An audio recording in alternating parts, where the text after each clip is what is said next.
মা বললেন, দক্ষিণেশ্বরে নবদ দেখেছ? সেইখানে থাকতুম। প্রথম প্রথম ঘরে ঢুকতে মাথা ঠুকে ঠুকে যেত। একদিন কেটেই গেল, শেষে অভ্যাস হয়ে গেছিল।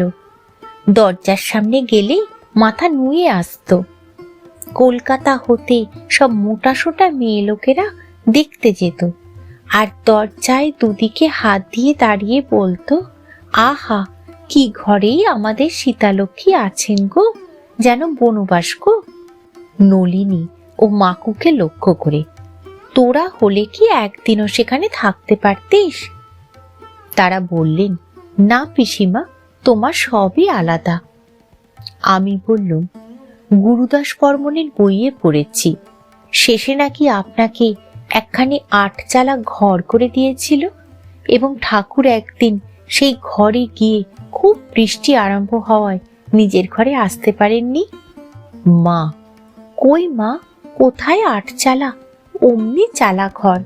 শরতের বইয়ে সব ঠিকঠাক লিখেছে, মাস্টারের বইও বেশ, যেন ঠাকুরের কথাগুলি বসিয়ে দিয়েছে।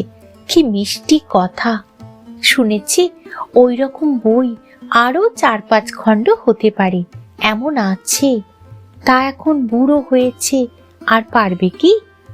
বই বিক্রি করে অনেক টাকাও পেয়েছে।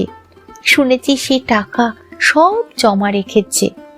আমাকে জয়রামবাটিতে বাড়ি টাড়ি করতে প্রায় ১,০০০ টাকা দিয়েছে, আর মাসে মাসে আমাকে ১০ টাকা দেয়। এখানে থাকলে কখনো কখনো বেশি, ২০-২৫ টাকাও দেয়। আগে যখন স্কুলে চাকরি করত, তখন মাসে ২ টাকা করে দিত।